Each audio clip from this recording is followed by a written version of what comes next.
It's better to act like I got Tourette's. They go, let them go. Hey, what you do? They jail peppers.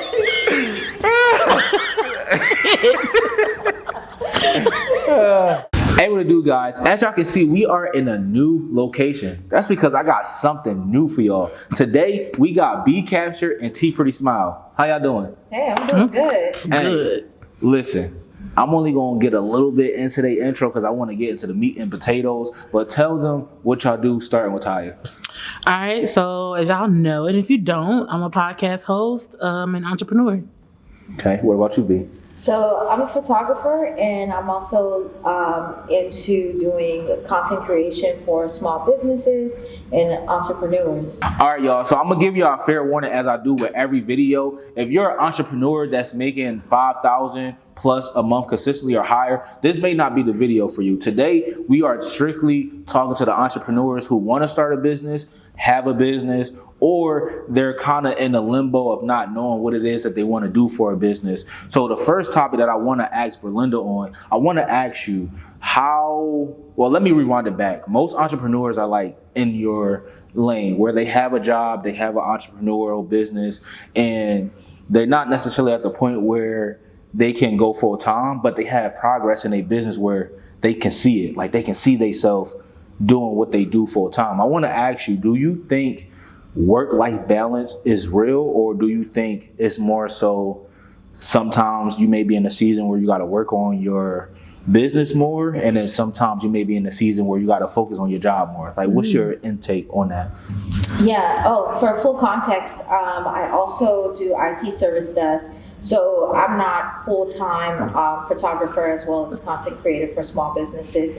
I also have a full-time 9-to-5. So based off of what Fred was saying, my answer for that is definitely what I'm learning, and it took me some time to learn this as well, is I gotta learn how to balance both ends of that candle, because I can't really, say, okay, forget my job right now because I got big dreams. Right. My job is what's paying the bills at the moment. Yeah, so I can't really just stop what I'm doing and then show up late to work because I was up late at night, editing or something like that, or just not show up because I decided to take a booking, if I'm not stable in that that field that I'm looking for, moving towards. Right. So it's definitely good to put together some kind of balance there, so that way you let your 9-to-5 kind of feed what you're doing, and then afterwards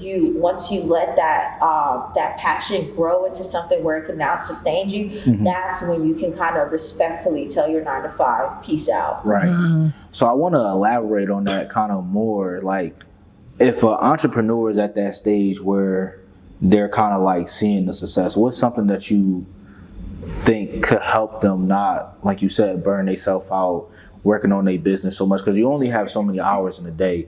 Like, what's something that you kind of try to do to help yourself, not forget about your business and not slack at your job? Because like you said, you need your job essentially to stack up to build that business. So what's a tip that you do to kind of keep yourself in that balance?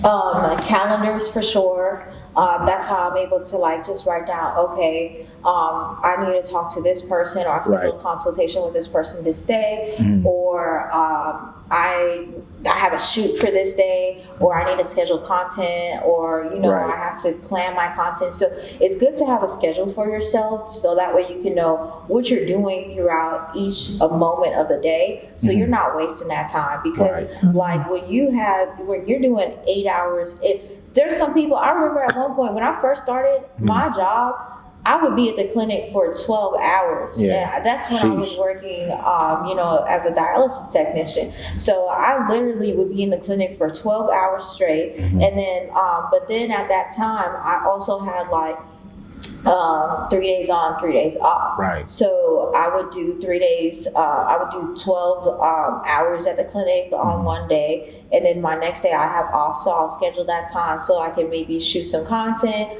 or study some photography, things like that. Whatever it was, I was doing it for that. For my business. So it's just about utilizing the time that you have wisely, and then afterwards making sure that you're scheduling each moment out of that day so that way you can know what you're doing and that you're not wasting any precious time.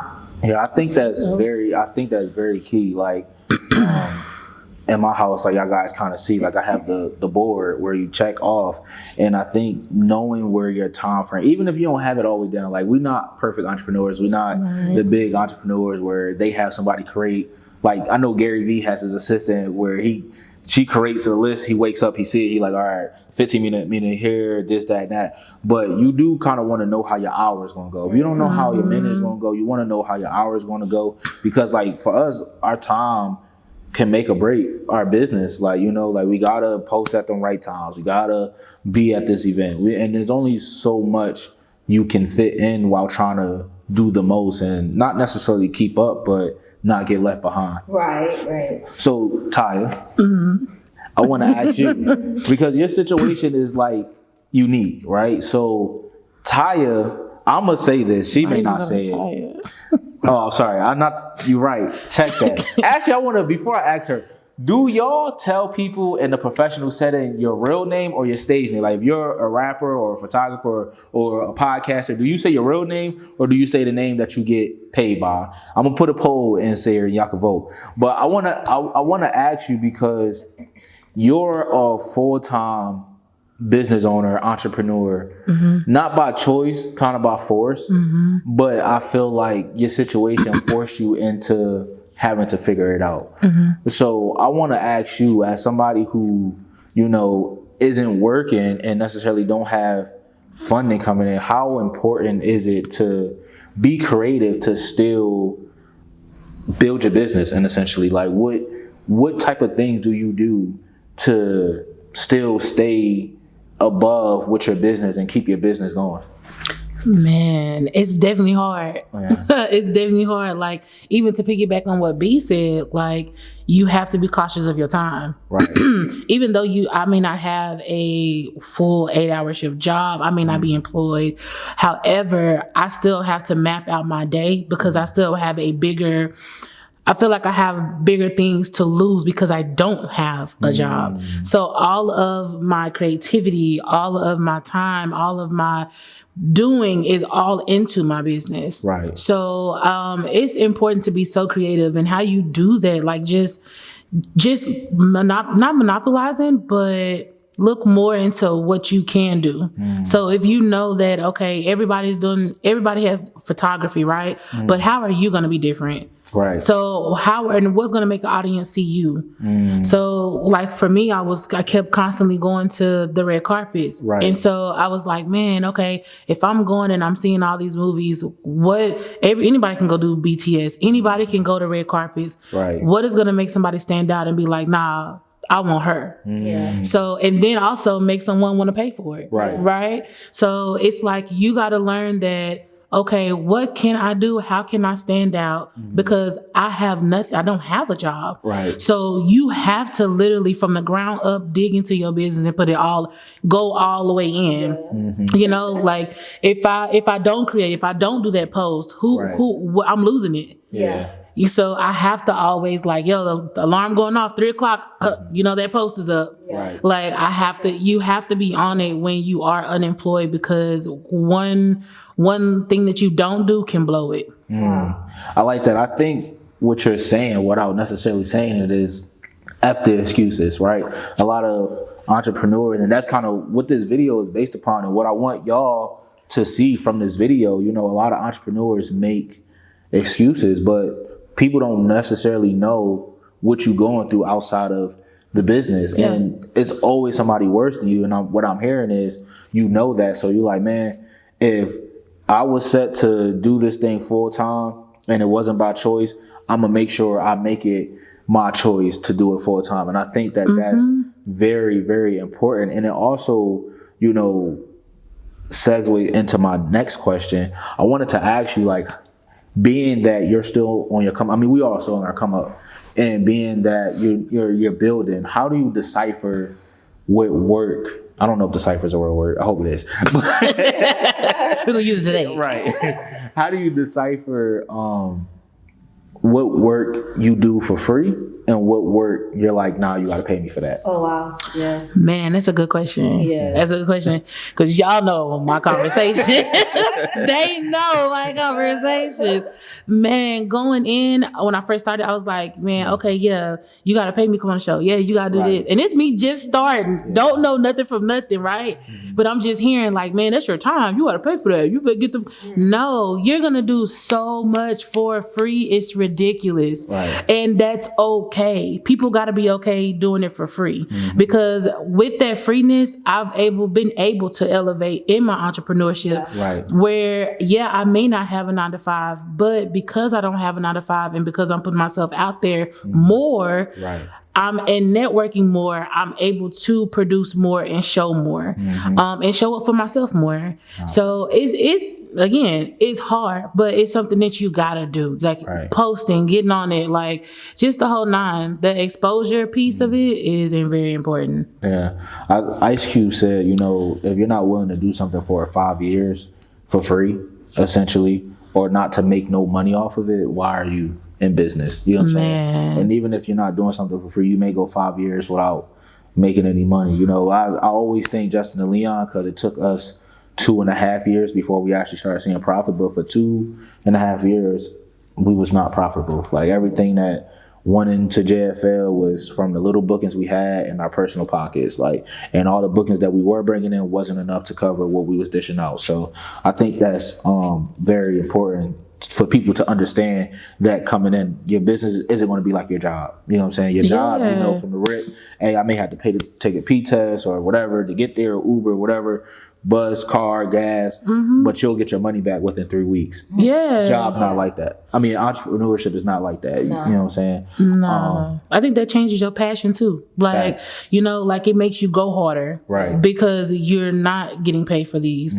And so it's been plenty of things. People don't know, when I didn't get paid till like probably starting the last 2 years. Right. Like I had to grind, and yeah, it was like, man, they should be paying me for this, putting all my heart into it. But because I did the work, because I networked, and because I rubbed elbows with the right people, I was at the right place at the right time. Right. And I was able to put myself out there, and now I'm able to charge people.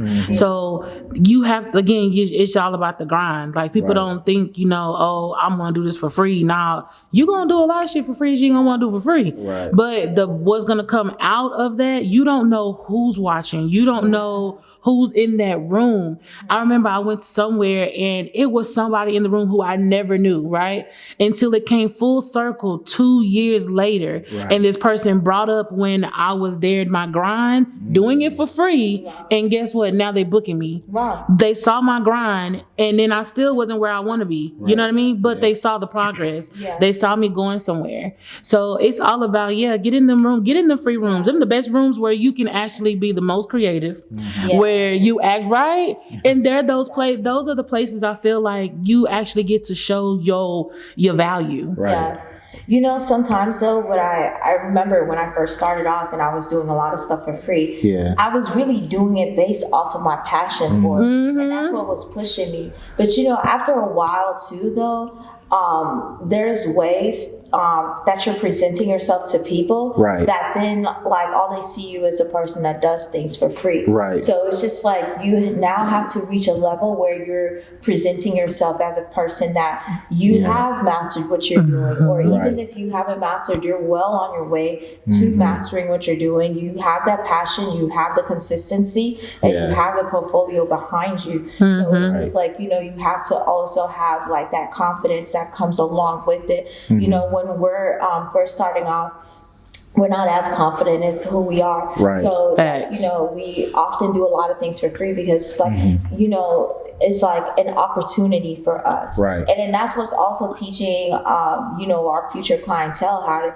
talk to us as well. It's like, oh, I'm sure when we first started off, you've heard like, oh, I'll pay you an exposure. Right. Exposure. Yeah. I can't eat off of that. Okay, can't pay your rent with that. You hear me? My lights turn off with this? That part. I need to figure that out. But like, it's not paying.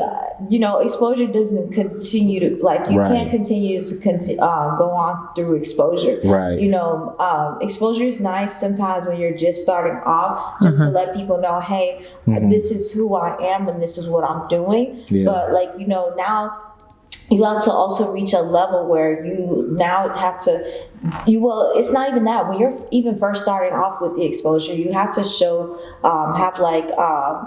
people show you some kind of respect for what you're doing as well. Because once they lose that respect for what you're doing and who you are, it's just like, they will treat you like the donkey. Right. Like, you know, they pile things onto the donkey. You don't want to be that person to have things piled on. So, and then that's where your passion is lost. That's when you feel drained. That's when you feel like your energy is being taken instead of your cup being fulfilled, you know, full. Because when I first started photography, that's what I felt like my cup was being filled because I was being created. I was working in my passion. I felt like I was working even in my purpose. Right. So then when you have people that kind of take advantage of that, it just feels like as though like, what am I doing here? Right. Yeah. You get what I'm saying? Yeah. So it's about learning how to balance that line of, you know, just doing things for exposure. And then afterwards, like, you know, making sure that you're not overextending yourself or having people like, you know, disrespect your craft or what you're doing or why you're even doing it. Right. You know? I think that leads into a very important thing that up and coming entrepreneurs need to understand. Even when you are doing it for free, you need to do it as if you weren't doing it for free because you're setting yourself up for, like you said, how you need to be treated in the future. Like I'll even use myself, and because both of y'all, LaToya was somebody that I reached out to and was like, I'll do your event for free. And later on, she started paying me. But when I reached out to her, I let her know, I said, hey, I'm new to Texas. I want to do your event for free. But this one is only free. You know what I'm saying? So she knew, okay, if I come back to you, I got to pay. Now, granted, my prices went up with her as I gradually went up in my skills and my content. But like to Taya's point though, me doing that free event and offering even put myself out there. I'm at Fluke, I'm at T. Mind you, I'm naming people who booked me and paid me in real dollars, not exposure. Real dollars. From that event. And even just thinking about the newest stuff that I have with the movies and, you know, working on the first movie and shooting my first movie cover and doing my first movie promo, that came from Fluke, who I met at that event that I asked LaToya to do for free. So it's like you do never know who you're going to run into. But I also think to B point, you do need to proposition yourself to say, hey, you know, I'm doing this for free now, but it's not always going to be free. So people know how to treat you and they're not just always expecting something for free. But that kind of leads me into my next segue, B. I want to ask you, being that time is of an essence, how do you find the right client and what do you look for when looking for that right client? And like, how do you weed out? And do you tell people like, hey, nah, we may not work together good? Like, how do you find that ideal? That's a good question. How do you find that ideal client? Now that you kind of touched on a pain point of mine, to be honest, because this is something I'm experiencing right now or learning at the moment. Currently, I do have questionnaires that I give a potential client. So when they reach out to me about like, you know, doing, you know, work, and then a lot of my clients, they see me through social media. So they'll see like my previous work. So honestly, when I post, that's when I'll generate more leads through that. So they already kind of get a sense of my work and what I do and how I do it. Right. But then I need to also get a sense of who they are and what they're looking for, and are we a good fit? So having a questionnaire for them where they now answer these questions about like what they're doing, what they want, what kind of content are they looking for? Because remember, I also do content creation. Right. So it's like, are you trying to do like a maternity shoot, a birthday shoot, or are we doing like content for an event? Things like that. So, and then I'm also understanding like what's the overall feel of what they're trying to do, who their target audience is. Right. Is this for business? Is this personal? That way I kind of know like what direction am I going to go with this person? Am I going to have enough time for this? Or is this something that I'm going to be biting off more than I can chew? So like it all starts from the very beginning. Right. And then I learned a valuable lesson recently about a client that I wish I took those steps with them prior to, because then it could have avoided me from like, working with someone that then, ended up wasting my time. Right. So it like, that's just to put it bluntly. So it's just about putting those things beforehand to protect yourself and to protect your time and to also protect your business. Right. Because that's like the most important thing at the end of the day. Yeah.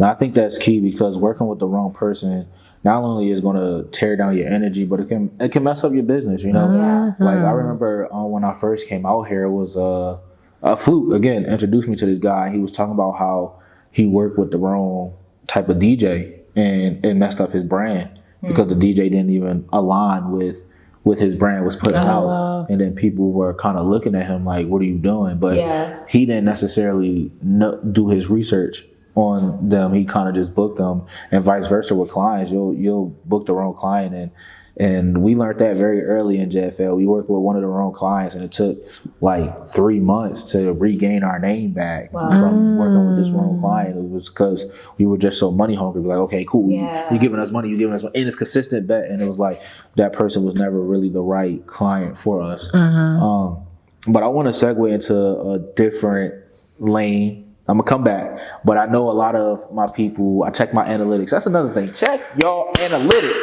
Check it. Check your analytics, man. Like, come on. You gotta know who your target audience is. And my analytics say that people from the age of 16 all the way up to 45 are my target audience. So I want to ask you, Taya, how do you navigate being an entrepreneur and a mother? Because like motherhood is one of the most precious things I feel like you can have in this world. Me being a new father is like, man, like I found myself, I had to be a new entrepreneur in a sense. Like I have to learn how to be an entrepreneur with a child. I know your daughter's a little bit older, but how do you operate and manage being a mother and an entrepreneur? I think it also go back to what B was saying about scheduling. Like when I first started entrepreneurship, I was lazy. Yeah. Right? I thought it was easy come, easy go. Happy you admitting it. I'm happy she's admitting it. Shut up. Go ahead, my bad. I thought it was easy. So I had a lot of time with my daughter, right? I'm thinking that, hey, I can snap something today, post that. I'm gonna go viral. No. So true. So true. They gonna crack up on this one. No. 5, okay? And so when I started getting serious into my craft, I learned, like, I started having less and less time for her. And that's something that I had to balance because I saw her growing up so fast. And not only that, but I saw the attention being taken away from her. And where my daughter's not a bad child, but she definitely, every child deserves attention. Right. And so me being a single parent at that, I started taking her with me to like pop-ups because that's where I started. out. Right. So I would take her to pop up. She loved going. She loved meeting people. So I started doing that. Then I would take her sometimes because I'm a single mother. I would have to take her to podcast sets. Right. And so I had to maneuver. If I knew I would have her, then I knew I would change my whole podcast guest if I had something I didn't want her to talk about or hear. And I would put another podcast there and we'll just talk about this. So it's all about, teaching them like what you do, letting her be a part of it, but also knowing what she's hearing because she knows I'm on YouTube, like, and she watches YouTube. Right. So I want her to know, like, I have these conversations, and that's what a lot of my conversations still from. It's from being a mom. Right. Yeah. So I just take a lot of me being a mom, me being with the health conditions, just me meeting people. I take all that and put it into my craft so that I can reach other mothers because I know there's other moms out there who are entrepreneurs as well. So the best thing I did for myself was to actually put a schedule. Like, I know it's good, you're supposed to post every day, but I had to stop and be like, you know what, my weekends are for my daughter. Yeah. And that may be like but I think my audience knows that now because my numbers don't change on the weekend. Like, I may post once on Saturday and maybe once on Sunday, but I'm not like, okay, I gotta create something else. I gotta do something else. I'm always in my phone, always on the computer. Right. So I just either pre-schedule it out, which is a good thing to do. If you pre-schedule a post, that helps a lot because I don't have to always be in my computer and taking time from her. I don't always have to be, I can't right now. Right. It's already cleared. It's clear for the week. Yeah. Let's go do this. Content making. All that. And it also goes to say, based off of what you said, Fred was talking about knowing your analytics. So you could know. Yeah. Okay, Saturdays is when you get your less views. Your weekends are when you get your less views. So you can schedule that time for your daughter because it's like your audience is not even online at this time. Right. So it's like, just continue to go against that flow, not against, but along with that flow as opposed to going against it. Yeah. So then you'll see better results. You're right. From that. Both of y'all had good segues. Like, I know Mondays are normally like my slow day. So I normally like give those days to Sanae and Mumu. Like, every once in a while I have like a busy Monday, but for the most part, Mondays is the days that, well, Mumu not old enough to know, but Sanae knows like, okay, he's gonna be home a little bit more if he does go out, maybe like for 2 hours, stuff like that. And I think that that's very important of knowing your days so you can, because you can't, everybody say entrepreneur goes 24 hours a day, 24/7. When I start getting around higher entrepreneurs, they don't say that. So I don't know where that came from. Like, maybe that's a lower entrepreneur thing. We feel like by barring, we gotta go 24/7, but the uppers, they sleep. Like, I was just watching Social Group podcast and Jeezy was like, I'm to bed by 10 o'clock. You know what I'm saying? Like, I need my rest. But they work to get there though. Yeah, but I also feel like they understand the stuff that they put themselves through coming up. They wish, and I feel like it was harder back then. Like, I feel like we got it a little bit easier because of the tools that we got where you can schedule. Like, you can be asleep when the post is scheduling. Okay, and it makes it seem, you know what I'm saying? Makes So sense. I think with the tools that we have, it does help out. Right. But I think you said something very important, Ty, and I truly believe this. I think every entrepreneur needs to teach their children. And I'm not saying that your children is going to be entrepreneurs, but you need to teach them what you do and why you do it, because children are very more understanding than you know. And I feel like this is the dumbest thing that we do as human beings. We forget that we were once children and how children think. And it's like children just want to be involved. So you teach your child what you do and show them what you do, even if they don't understand it, even if they upset because you're not always there, they'll still love you and they won't feel some way versus if you hide it for them and just say, I'm doing this for you, or it's like, I'm going to work. You know what It's I'm like no saying? explanation. If you teach them, they'll understand, like, okay, even though I don't like it, I understand why he's doing it. Because part of it, and I say this to my guys that are still out in the streets all the time, I always say, we doing this for our family, but that's part of it. We doing it for ourselves, because I know I wouldn't be happy if I wasn't an entrepreneur. You know what I'm saying? So even though I'm able to, provide family, and I'm building to provide even more of my family a certain life, I'm not just doing it for that. It start with me because I could have got a high paying job making $100,000 a year and still been able to get my mom some money here and there and still be living out in Plano in $1 million home. You know what I'm saying? But it's because of what I want. So, you know, it's not just, you know, telling them, oh, I'm doing this for you so you can live here. It's like you also want to live in that big house too. You get what I'm saying? Sorry, JFL. Y'all know I don't curse in here, but but I want to ask my next question, Ty. This is gonna be the last question for y'all guys. You know, I don't like to keep y'all too long. This is probably the longest video that we'll probably ever have on here. For real. Lies. Yeah, I like to try to keep my videos 5 to 10 minutes. But this was very good. Ty, I want to ask you, what is the importance? Because you're in the entertainment field, you know what I'm saying? Like me and B, we're in the service field. So when we do post entertainment stuff and content stuff, it's more so just to build our brand. But that's what you do. You have to entertain people. What is the importance of having different segments outside of your podcast? Like you got your Tubi Tuesdays. You're coming up with something in the works too. I don't know if she's going to give y'all the insight. We can hope for it. But what made you want to do Tubi Tuesday, and what is the importance of having different segments outside of your weekly podcast? Never rely on just one stream of income. That's the big ticket. Mic drop. Mic drop. Like, I mean, it overcut. Like, real spill though, real shit. Like, can I cuss? You could cuss. Real shit. Never have just one stream of income. Granted that all the things that I do didn't start off bringing me income, but I mean, what does, right? Besides a 9 to 5. The importance of that though is so you can always keep yourself fresh. Test yourself in what you're doing. Test the limits. I started off, as I said before, at pop-up shops. Didn't know what a pop-up was. Okay, so somebody was like, yo, I saw you did a video and someone told me and I saw your stuff and I wanted to come and book you to do interviews. And I was like, girl, I don't know how to do no interviews. Ain't tell her that, but in my mind, I was like, I don't know how to do no interviews. I do podcasting. Like, so I actually went to do the interviews and I loved it. And I was like, ooh, I like this. And that led me to, I was set up one day and the director came actually to the pop-up and he was like, what you doing? You got microphones. And I was like, shout out to Clifton McCurry. He's the one who came out. And I was like, oh yeah, I do podcasts. And he was like, cool, I want you to come to a table read with me. I like what you got going on. And I'm like, what the hell is a table read? Fred, table read, please? What is this?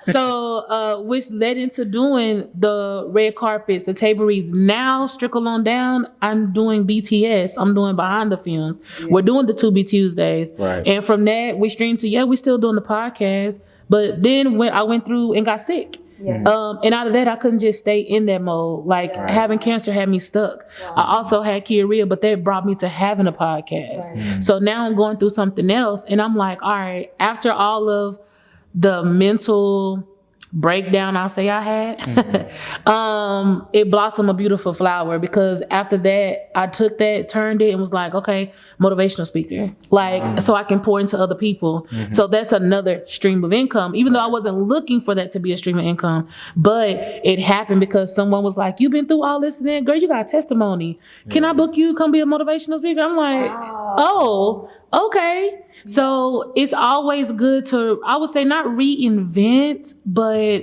continue to test yourself beyond the limits. I never thought that I would be doing podcasting, first of all.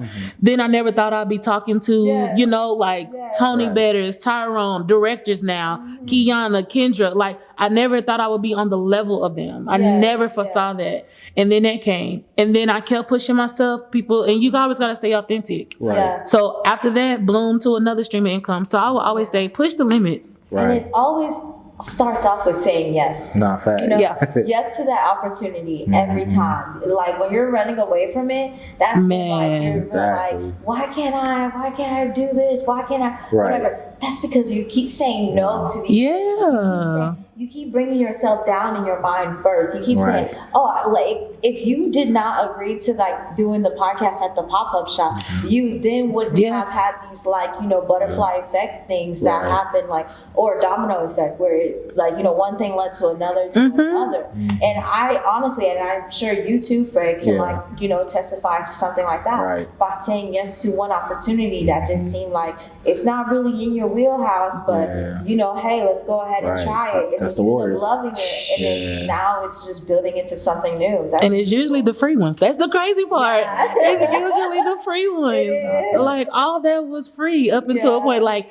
now it's like, yo, let me book you, and I'm like, okay, let me shoot you over my price sheet. Like I'm experiencing this now, you know. So go ahead and send my invoice. What's your email again? Bro, that's the first thing I asked him too. It's like email. after we get to talking about like the concept and things like that, What's your I asked email? for that email because that email is gonna have that record. Invoice. Okay? That invoice. Record, yes, Lord. I think I just found the thumbnail for this. Stop running away from greatness. Because that's literally what y'all saying. Like, stop running away from success. Y'all keep saying no, running away from success. I think I want to give you your flowers too before we go out. Thank you. This is like literally what the first initial question I asked you about. Tubi is free, guys. You know what I'm saying? And essentially, the concept she's doing is new.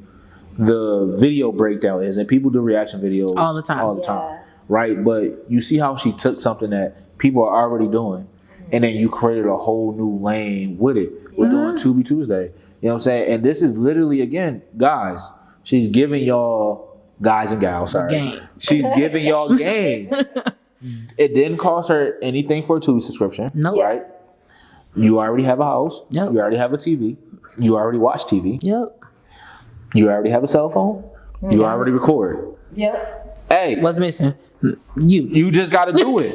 You got the resources. Man. Like this. Guys, this ain't cost nothing to do this. Like, of course you had to buy the camera and all that. But once you get past that point, you got all this stuff and you're not doing it. Literally, she took her cell phone, went on a free app and made videos, and now she's getting paid from it. If you can't make money doing entrepreneurship, it's because you don't want to. Man, you're trying.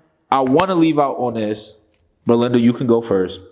I want you to just, any tip that you could give somebody that has a job and is trying to either start a business or build a business, what's a tip of advice that you would give them? I would say consistency. Consistency with yourself, consistency with your brand, consistency even within the 9-to-5 job that you have. Right. Because those are the things that's going to help push you, stay consistently. It doesn't even matter if you're like mediocre at this consistent. It's just even with mediocrity, because you can still grow from there, but it's just still continuously keep going. Keep going what you're doing because you never know where it's going to take you. Exactly.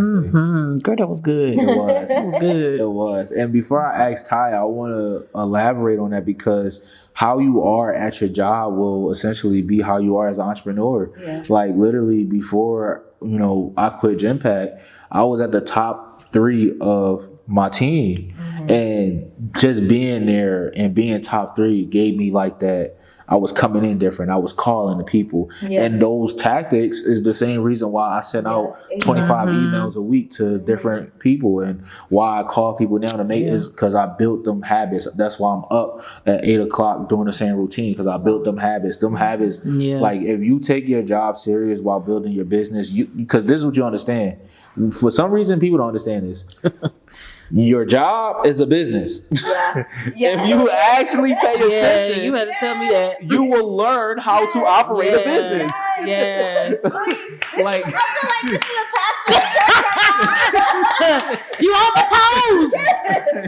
Preacher. Like, yo.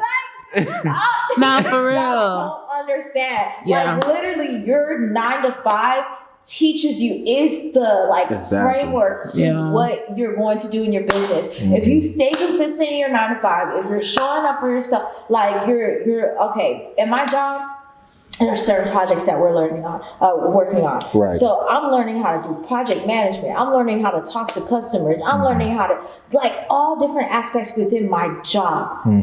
This is a framework for my actual business. You think I got a mentor that's gonna help? I can't afford a mentor straight off the bat. Right. So I'm gonna take from what I already have. I'm like, dang, this is like, now I'm in a different space now. My mindset is different. I'm not like, I gotta go ahead and clock into this 9 to 5. I hate it. No, I'm like, okay, bang, what am I gonna learn today? What am I going to learn today? That's why I say stay consistent even within that 9 to 5. Right. Because from there, this is what's also shaping you as a person for you to be that business owner. Because the way you act in this area of your life is also going to bleed into that area of your life as well. So. Exactly. That is true. Ty, we're gonna leave it out here on you. I want you to give advice to that person who lost their job, feel like everything is upside down. They have this business, but they just see it as something that they got to pour money into and not necessarily an opportunity to capitalize. What's a piece of advice would you tell them on how to keep going and how to just keep pushing forward and grow their business in a time where they not necessarily at their highest point of life?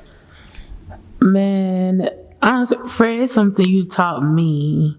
I always used to take my money.